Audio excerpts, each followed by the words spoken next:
यह ज़िंदगी जो ज़ख्मों से भरी पड़ी है, जिसमें दुख तकलीफ़ें और आजमाइशें कदम कदम पर हमारा इम्तिहान लेती हैं, इसका एकमात्र और असली इलाज सिर्फ़ सजदों में है, जहाँ सुकून भी है, शिफा भी है और अल्लाह की रहमत भी। तो अस्सलाम वालेकुम वरहमतुल्लाहि वबरकातुहू।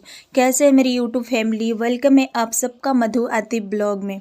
तो जैसे कि आप सबको मालूम है कि आज शब बारात है, तो ये शब बारात की ब्लॉग है।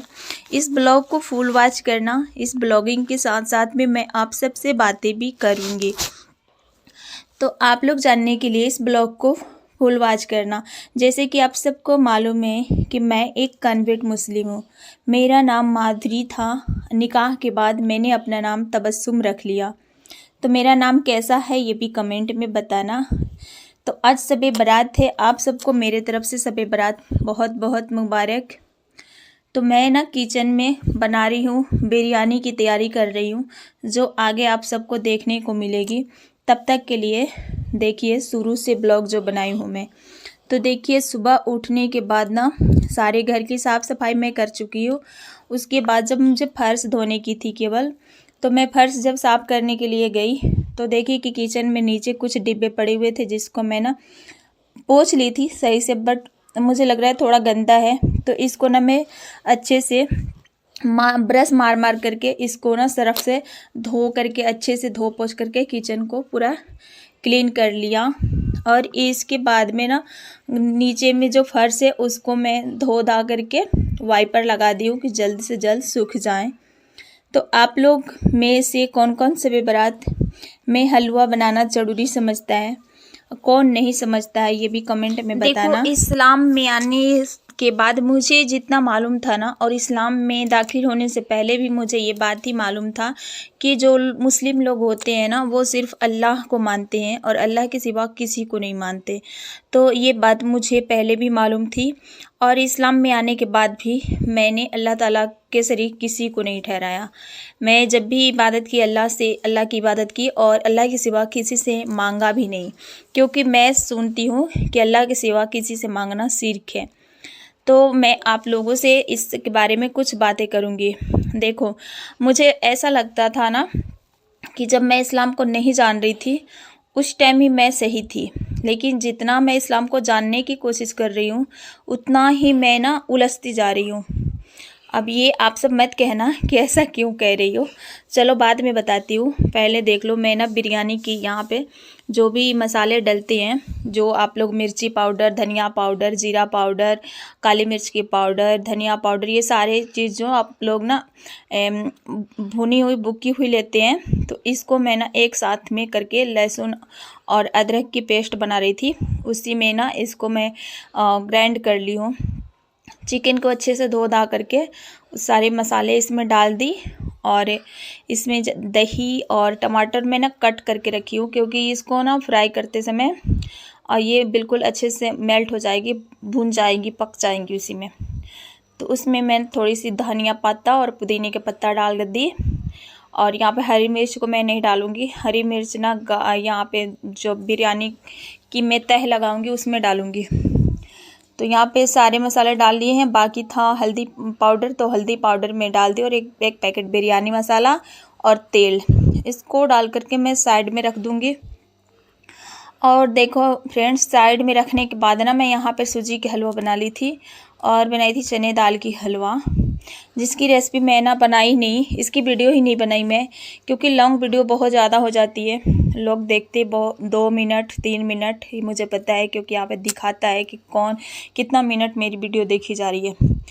तो हलवा मैं बना ली, और 2 हथी रोटी भी बनाते हैं यहाँ पे, तो 2 हथी रोटी भी बना ली।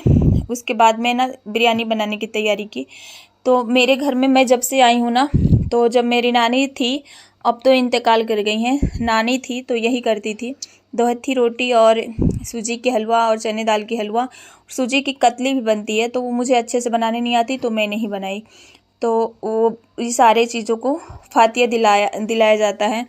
तो ये सब अभी मेरी सासू माँ हैं, तो ये भी यही करती हैं, तो मैंने बना करके दे दिया फातिया दिलाने के लिए। और यहाँ पर मैं बिरयानी की तैयारी कर रही हूँ। तो मैरिनेट की हुई बिरयानी को एक साइड में मैं चढ़ा दी और एक साइड में चावल उबालूँगी। तो आप लोग बताइए, मैं जब इस्लाम में आई थी ना, तो इस्लाम को बहुत ही सीधा और मतलब सरल समझ रही थी कि इस्लाम में केवल एक अल्लाह को मानना है, बाकी कुछ नहीं। तो ये हकीकत भी है कि अल्लाह के नमाज है और कुरान पढ़ना है, इसके सिवा कुछ फ़र्ज़ नहीं है। मतलब ज़्यादा है कुछ, लेकिन बहुत कुछ फ़र्ज़ नहीं है। जैसे कि शब बारात बनाना, ये शब बारात फ़र्ज़ नहीं है। हलवे बनाना, ये भी फ़र्ज़ नहीं है। फातिया दिलाना, ये भी फ़र्ज़ नहीं है। लेकिन लोग ना इसे इतने ज़ोरों शोरों से मना रहे हैं आजकल कि लगता है ना कि नमाज फ़र्ज़ है तो नमाज की कोई कदर ही नहीं। और शब बारात की लोगों को बहुत दिनों से इंतज़ार रहती है, बहुत दिन पहले से इंतज़ार रहती है। इसकी तैयारियां शुरू हो जाती है और बहुत ज़ोरों शोरों से मनाई जाती हैं। देखो, मैं यहाँ पे शब बारात मनाना गलत नहीं कह रही हूँ, ठीक है, लेकिन जो फ़र्ज़ है उसको छोड़ना कहाँ तक सही है। फ़र्ज़ नमाज है, फ़र्ज़ ज़कात है, फ़र्ज़ ये जो रमज़ान के रोज़े हैं वो हैं, फ़र्ज़ है जो आपके बचत में अगर हो, आप उम्रा कर सकते हैं, हज कर सकते हैं तो वो भी करें। फ़र्ज़ बहुत सी चीज़ें जो हम लोग नहीं करते, और जो नहीं फ़र्ज़ हैं उसको हम लोग ज़ोरों शोरों से करते हैं। जैसे कि सब छोड़ो, नमाज को ले ले, नमाज को लेते हैं तो नमाज किसी भी हालात में अल्लाह ताला ने माफ़ नहीं किया। यहाँ तक कि बीमारों के लिए भी नहीं। जो बीमार है वो लेट कर पढ़े, जो बैठ नहीं सकता, मतलब जो खड़े नहीं हो सकता वो बैठ कर पढ़े, जो बैठ नहीं सकता वो लेट कर पढ़े। ये सारे लोग जानते हैं, सब सुनते हैं। तो नमाज किसी भी हालात में माफ़ नहीं है। लेकिन नमाज को हम लोग क्या करते हैं, शादी में जा रहे हैं नमाज छूट रही है, सफ़र में जा रहे हैं नमाज छूट रही है, कुछ अच्छे खासा तैयारी कर रहे हैं, कुछ स्पेशल डिश बना रहे हैं तो नमाज छूट जा रही है। मतलब छोटी छोटी बातों के वजह से हम नमाज छोड़ दे रहे हैं। और मन में क्या सोचते हैं, मन में सोचते हैं ना कि कज़ा पढ़ लेंगे। तो कज़ा देखो, कज़ा जो जानबूझकर नमाज छोड़ी जाती है ना, उसकी कज़ा नहीं होती। जो मतलब बहुत परेशान है, बहुत मजबूर है, मतलब ऐसी हालात है जिसमें नमाज हम अदा नहीं कर सकते, तो फिर उसको हम कज़ा कह सकते हैं। कज़ा नमाज होती है वो, उसकी हम कज़ा पढ़ते हैं। ये नहीं कि जैसे अभी मैं बिरयानी बना रही हूँ और मतलब मस्जिद में ना अजान हो गई और मैं बिरयानी बनाने की वजह से नमाज ना पढ़ी, नमाज को इग्नोर कर दी, तो ये जो है ना, ये नहीं हुई, आपके ऊपर कज़ा नहीं हुई। इसे जानबूझकर कहते हैं, इसको जानबूझकर के मतलब नमाज को छोड़ना, ठीक है।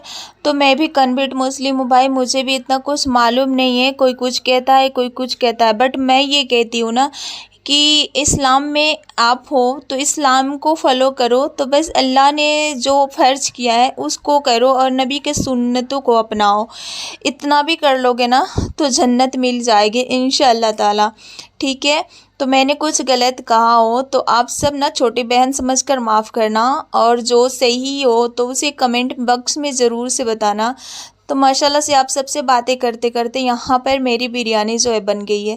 बिरयानी की जो चावल है ना, लंबी वाली, वो चावल नहीं है, छोटी छोटी चावल है, बट माशाल्लाह बहुत ही लाजवाब बिरयानी बनी थी। सबने तारीफ़ की, मेरे बच्चों ने खाया बहुत अच्छे से।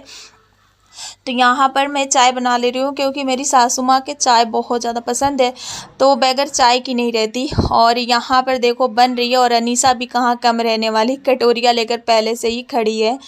और यहाँ पर देखिए रात हो गई है, तो मेरा अनवर जो है ना कुरान की तिलावत कर रहा है, और ये कुरान हिंदी में है, तो हिंदी में कुरान मैं भी पढ़ती हूँ और मेरे बच्चा भी पढ़ रहा है। अभी अब मैं आतिफ को सुला रही हूँ, रात हो गई है, रात को 11:30 बज रहा है। तो बाकी के बातें सब मैं नेक्स्ट ब्लॉग में करूँगी इंशाअल्लाह ताला। तब तक के लिए दीजिए इजाज़त, और रखिए अपना अपना ख्याल, दुआ कीजिए, नमाज़ पढ़िए, आप अपने दुआओं में मुझे भी याद रखिए। तो चलिए आज की ब्लॉग कैसी लगी कमेंट में बताना। जो लोग नए होंगे मेरे चैनल पे तो चैनल को सब्सक्राइब ज़रूर से करना। चलिए मिलते हैं नेक्स्ट ब्लॉग में। अल्लाह।